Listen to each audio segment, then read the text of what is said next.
What's up, everybody? This is Andrew, and today we're going to be going over how my $46,000 net worth is broken out across cash and investments accounts.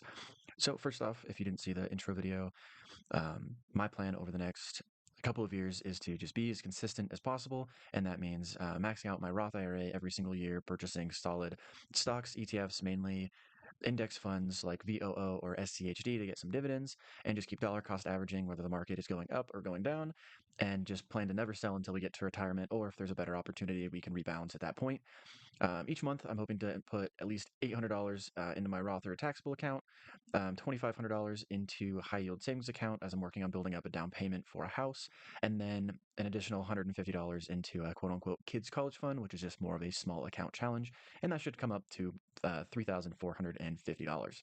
So if we jump over to the Fidelity account, here is a snapshot as well as the overall allocation. I have 1.19 shares of VOO. It comes out to $611.88, and I'm holding a little bit of cash because I didn't have DRIP enabled, so the dividends were not reinvested when they last paid at the beginning of July. So I am holding 99.49% of the account in VOO, which is just a S&P 500 ETF that Vanguard has. So next we have our Charles Schwab account. And in here, this is where I have my Roth IRA, and I have 14 holdings, not including cash, and this comes out to $25,706.09. So UWMC was like my favorite stock when I first got into investing, and it was because at the time I was buying it, it was paying about like an 8% dividend because my average cost up until the last 4 or 5 months was $4.50.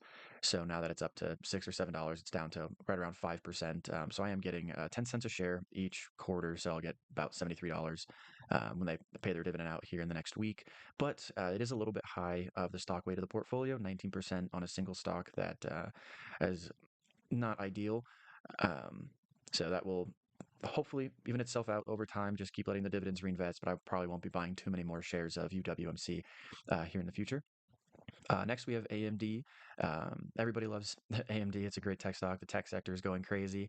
And so I have 5 shares of that, equaling just under $900, and it's about 3.5% of my portfolio. Next, we have MO or Altria Group. I believe I've purchased 13 shares. I've been holding them in my account since probably 2020.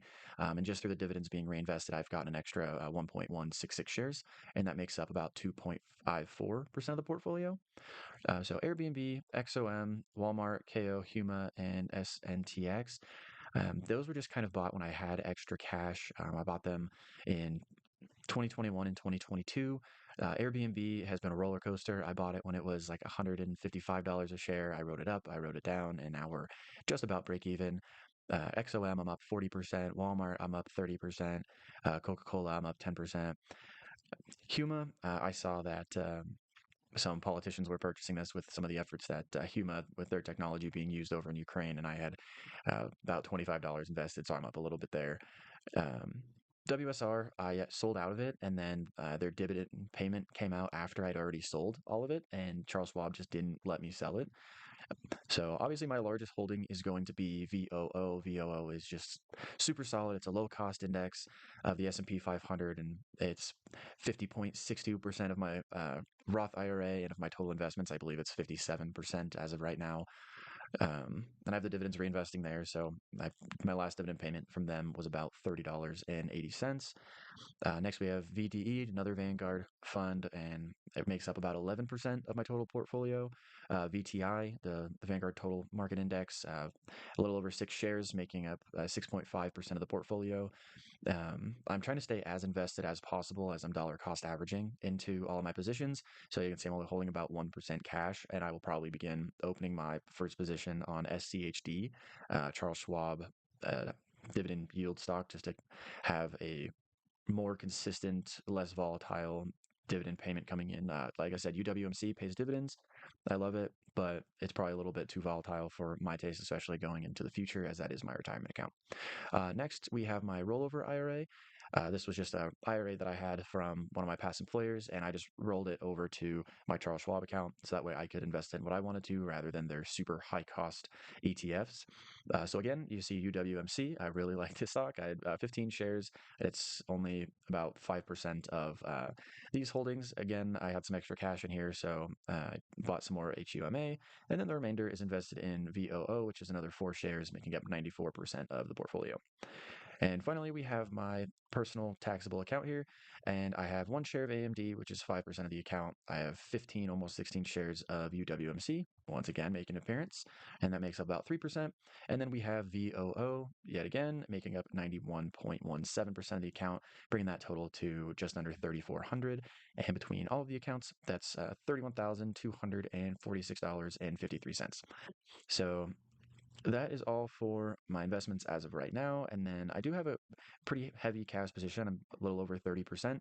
As you can see here, it's $14,288.80. And I have 2 different high yield savings accounts. One of them makes a little over 5%, and the other makes about 4.7. And so overall, it's about 4.9%. So if we take the 4.9% and then divide that by 12, and then we can just multiply that by what I have in savings, and then you can see that on average each month I'll be bringing in about $58 in interest. It is taxable, but it's just deposited right back in the account and begins earning interest. So going back to that snapshot, you can see those percentages of I have 1% in Fidelity, I have 67.7% in Charles Schwab, and then in my cash account, high yield savings, I have 31%, bringing my total net worth to $46,150.36.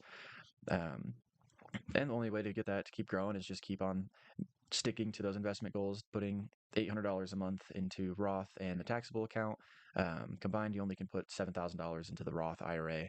And as of right now, I'm just about $6,000 in of the 7,000. So in the next little over a month, I will have that maxed out, and then I'll have to move into moving things into the taxable account, and then we'll just have to keep on plugging along. If any of you have any questions on what I'm invested in, why I'm invested in it, I'm more than happy to answer any of those questions. If you'd like to know a little bit more about me, I'm happy to do a more of an introduction of me and what I do and where I've gotten a lot of my information from. Or if you'd like to have me do like a small account challenge, I'm considering doing that with Webull, doing like $5 or $20 a week, and just seeing how sacrificing either a coffee or going out to lunch and investing that money, how quickly that can build up to be $1,000 or $2,000. Well, until next time, take care.